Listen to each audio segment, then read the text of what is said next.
Hello dear students. आज का हमारा टॉपिक है phylum Hemichordata. Phylum Hemichordata. Hemichordata को पढ़ने से पहले do subscribe, like and share my channel. चलो स्टार्ट करते हैं फाइलम हेमिकॉर्डेटा से। जो ये फाइलम हेमिकॉर्डेटा है, इनको हम बोलते हैं स्टोमोकॉर्डेटा भी, या इनको हम बोलते हैं एडिलोकॉर्डेटा। इनका दूसरा नाम है एडिलोकॉर्डेटा, स्टोमोकॉर्डेटा और एडिलोकॉर्डेटा। तो ये इनके डिफरेंट नेम्स हैं। और ये जो फाइलम हेमिकॉर्डेटा है, ये एक ग्रीक वर्ड से निकला है, हेमी। हेमी का मतलब होता है हाफ, एंड कॉडा। कॉडा का मतलब होता है नोटोकॉर्ड और कॉर्ड लाइक स्ट्रक्चर। तो इस वजह से हम इस ग्रुप को हम बोलते हैं हाफ कॉर्डेटस भी।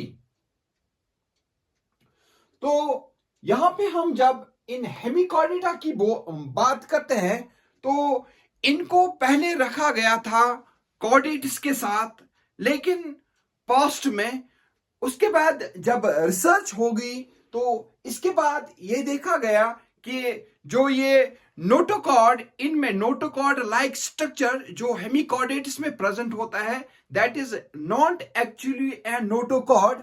वो क्या है? वो एक आउट ग्रोथ होता है जो प्रेजेंट होता है प्रोबोसिस रीजन में। और ये जो आउट ग्रोथ होता है, ये इमर्ज होता है और अराइज होता है फ्रॉम गट।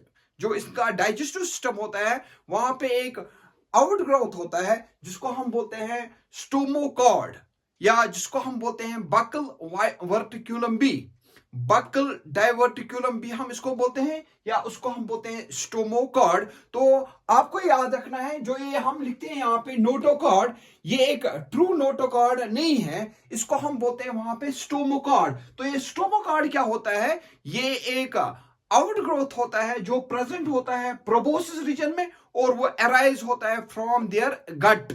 तो इस वजह से हम उस आउट ग्रोथ को बोलते हैं स्टोमोकॉर्ड, और इसी वजह से हम इस फाइलम हेमिकॉर्डेटा को बोलते हैं स्टोमोकॉर्डेटा भी। और इनको हम एडिलोकॉर्डेटा भी बोलते हैं, क्योंकि ये मोस्टली जो हेमिकॉर्डेट्स जो होते हैं, ये प्रेजेंट होते हैं इन होल्स, या ये प्रेजेंट होते हैं इन बरोज। जो यहाँ पे जो ये एक्वेटिक बॉडीज होते हैं, एक्वेटिक बॉडीज में ये बरोज बनाते हैं, या जो डीप ओशन बेड्स होते हैं वहां पे ये बनाते हैं बरोज। इन्हीं बरोज में ये प्रेजेंट होते हैं हेमिकॉर्डेट्स। तो इस वजह से हम इनको बोलते हैं स्टोमोकॉर्डेटा भी, और इसी वजह से हम इनको बोलते हैं एडिलोकॉर्डेटा भी।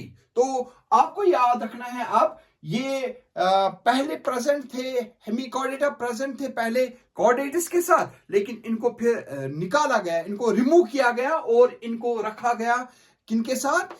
नॉन कॉर्डेट्स के साथ। ये एक इंपॉर्टेंट पॉइंट है। Though you have to remember here that phylum hemichordata, they were firstly included with chordates, but since then they have been removed and placed in case in non chordata group. तो इस वजह से हम इनको बोलते हैं phylum hemichordata भी। इनको हम कॉमनली बोलते हैं, इनको हम बोलते हैं कॉमनली एकॉर्न और टंग वर्म्स भी। तो इनको हम क्यों बोलते हैं एकॉर्न और टंग वर्म? यहां पे हमने एक एग्जाम्पल है, यहाँ पे एक डायग्राम है जिसको हम बोलते हैं बेलेनोग्लॉसस। जो ये बेलेनोग्लॉसस है, इसकी जो शेप होती है वो टंग जैसा, जो इसका प्रोबोसिस रीजन होता है वो टंग शेप्ड होता है। तो इस वजह से हम इनको बोलते हैं टंग वर्म्स भी, या इनको हम इसीलिए बोलते हैं एकॉर्न वर्म्स क्योंकि ये बरोज में प्रेजेंट होते हैं। तो ये था किसके बारे में? ये था introduction to this hemichordata, and you have to remember here that there are only 90 species which belong to this hemichordata. इसमें सिर्फ 90 species present होते हैं। और सबसे जो इंपॉर्टेंट पॉइंट जो है इसमें, that is all these species are marine। ये सैलाइन वाटर में रहते हैं। ये ओशंस में प्रेजेंट होते हैं, सैलाइन कंडीशंस में रहते हैं और इनका हैबिटेट जो होता है वो सैलाइन होता है। तो इस वजह से हम बोलते हैं ये जो तमाम जो स्पीशीज होते हैं फाइलम हेमिकॉर्डेटा के, वो होते हैं मैरीन। तो इसमें 3 नॉन कॉर्डेट ग्रुप ऐसे हैं जिनको हम बोलते हैं, एक तो टीलोफोरा हमने पढ़ लिया, दूसरा हमने पढ़ लिया एकाइनोडर्मेटा और hemichordata. These are exclusively marine, जो ओशनिक वाटर्स में रिजाइड करते हैं या जिनका हैबिटेट होता है ओशनिक वाटर। ये इसमें आपको याद रखना है। और ये सॉलिटरी भी होते हैं और कॉलोनियल भी होते हैं। ये सिंगल भी रहते हैं और ये कॉलोनीज में भी रहते हैं और इनको हम जनरली बोलते हैं ये फिल्टर फीडर्स होते हैं, क्योंकि ये जो फाइलम हेमिकॉर्डेटा की जो स्पीशीज जो होते हैं वो माइक्रो ऑर्गेनिजम्स के ऊपर फीड करते हैं और ये जो ऑर्गेनिक मटेरियल होता है डेब्रीज में, मड में, उनको ये फिल्टर करके ये इनको लेते हैं इन देयर बॉडीज। तो इस वजह से हम इनको बोलते हैं फिल्टर फीडर्स भी। तो ये था इंट्रोडक्शन अबाउट दिस हेमिकॉर्डेटा। अब हम आते हैं इनके जनरल कैरेक्टर्स के ऊपर। तो फर्स्ट जनरल कैरेक्टर जो है इसको हम बोलते हैं यहाँ पे बॉडी फॉर्म। जो इनका बॉडी होता है वो किस शेप का होता है, तो और हम देखते हैं यहाँ पे इनकी जो बॉडी होती है वो सॉफ्ट होती है। ये सॉफ्ट होता है। ये यहां पे क्या होता है, ये टंग शेप्ड भी हो सकता है। हम बोलते हैं यहाँ पे ये टंग शेप्ड होता है, या ये वर्म लाइक होते हैं, या इनका जो शेप होता है वो टंग लाइक होता है। तो उस वजह से हम इनको बोलते हैं टंग वर्म्स भी। और इनकी बॉडी जो होती है इनको हम डिवाइड करते हैं इनटू 3 रीजन्स। एक जो फर्स्ट रीजन जो है दैट इज प्रोबोसिस। जो इसका फर्स्ट पोर्शन जो होता है this is the proboscis region. और जो सेकंड पोर्शन जो है यहाँ पे आप देख रहे हैं this is the collar region. और यहाँ पे जो इनका मेन पोर्शन जो होता है बॉडी का that is called as trunk. So there are 3 regions in their body, proboscis, collar and trunk. और इनकी बॉडी जो होती है वो अनसेगमेंटेड होती है। जैसे हमने इकाइनोडर्मेट्स देखा वहां पे इनकी बॉडी जो होती है अनसेगमेंटेड, इनकी बॉडी भी अनसेगमेंटेड होती है। तो बॉडी जो है वो होता है सॉफ्ट, वर्म लाइक होता है, unsegmented, and their body has been divided into 3 different regions, proboscis, collar and trunk. Then coming to another point that is symmetry. Symmetry means जब हम एक ऑर्गेनिज्म को 2 इक्वल हाउस में डिवाइड करते हैं तो इनमें जो सिमिट्री देखा गया है दैट इज बाइलेटरल सिमिट्री। अगर हम इनकी बॉडी को डिवाइड करने की कोशिश करेंगे इनटू 2 सिमिलर हाउस तो हम इनको वर्टिकली डिवाइड करते हैं ऐसे, और इनकी बॉडी जो होती है वो 2 सिमिलर हाउस में डिवाइड होते हैं। Such a symmetry is called as bilateral symmetry. तो जो इनमें सिमिट्री रिपोर्ट किया गया है that is bilateral symmetry. Then coming to third point that is germ layers. जब इनका हम एम्ब्रियो देखते हैं तो इनके एम्ब्रियो में 3 जर्म लेयर्स प्रेजेंट होते हैं। There are present 3 germ layers. और जो ये 3 जर्म लेयर्स होते हैं वो इनकी इस पूरी बॉडी को वहां पे कंस्ट्रक्ट करते हैं। तो 3 जर्म लेयर्स क्या है वहां पे, एक होता है वहां पे एक्टोडर्म होता है, एक्टोडर्म होता है आउटसाइड से, देन मीजोडर्म ये मिडिल में प्रेजेंट होता है, और एंडोडर्म जो इनके इनसाइड होता है, इनके इनसाइड होता है। तो ये 3 जर्म लेयर जो है, these 3 germ layers they give rise to their body। तो इस वजह से हम बोलते हैं ये ट्रिप्लोब्लास्टिक होते हैं। when an organism it arrives from all the 3 germ layers, तो इस वजह से हम बोलते हैं उस ऑर्गेनिज्म को हम बोलते हैं ट्रिप्लोब्लास्टिक। तो ये जो हेमिकॉर्डेट्स जो होते हैं ये भी ट्रिप्लोब्लास्टिक होते हैं in nature. Then coming to fourth point that is levels of organisation. तो इनमें ऑर्गन सिस्टम यूजुअली प्रेजेंट होते हैं। तो इस वजह से सिंपली हमें याद रखना है इनमें जो लेवल ऑफ ऑर्गेनाइजेशन जो होता है वो होता है organ system level of organisation. Then another point that is appendages। जो appendages होते हैं यहां पे usually appendages as such prominent नहीं होते हैं, लेकिन जो कॉलर रीजन जो होता है, जो कॉलर रीजन होता है वहां पे स्मॉल टेंटिकल्स प्रेजेंट होते हैं और वो टेक्टाइल होते हैं इन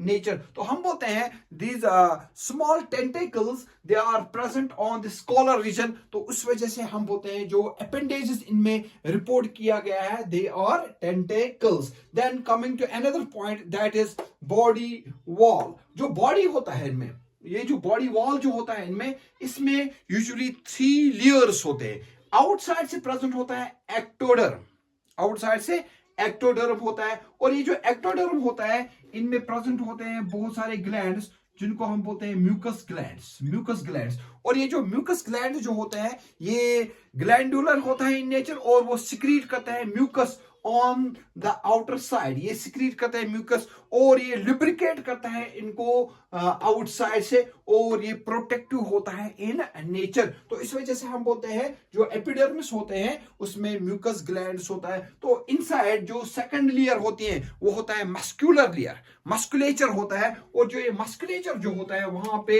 स्मूथ स्मूथ होते हैं ये longitudinal muscles, smooth longitudinal muscles होते हैं, स्मूथ लॉन्गिट्यूडनल मसल्स होते हैं, स्मूथ लॉन्गिट्यूडनल मसल्स होते हैं इसमें। और इनसाइड से पेरिटोनियम होता है जो कवर करता है इनके उस बॉडी कैविटी को इनसाइड से। तो आउटर साइड से होता है एपिडर्मिस, मस्कुलेचर होता है मिडल में, और पेरिटोनियम जो होता है इनर लेयर होता है। ये 3 लेयर्स होते हैं जो इनके बॉडी वॉल को कॉन्स्टिट्यूट करते हैं। Then coming to another point that is coelom, coelom very important, और बॉडी कैविटी जो इनमें सीलोम देखा गया है that is called as true coelom. तो इनमें ट्रू सीलोम होता है, इनमें ट्रू सीलोम होता है, there is present true coelom, means body wall भी होता है और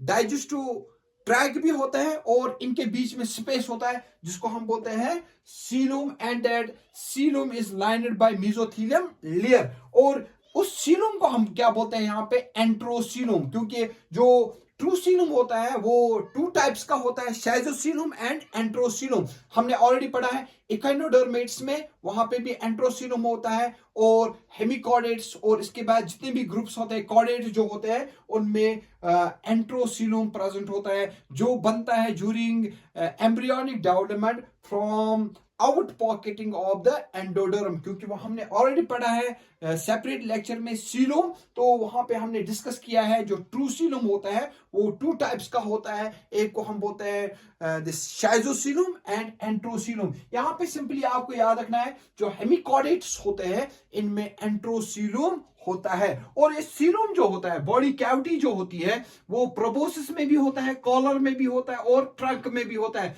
जो सीलोम प्रोबोसिस में होता है उसको हम अलग नाम देते हैं, उसको हम बोलते हैं प्रोबोसिस सीलोम। इसमें प्रोबोसिस सीलोम होता है, प्रोबोसिस सीलोम, यहां पे प्रोबोसिस सीलोम होता है।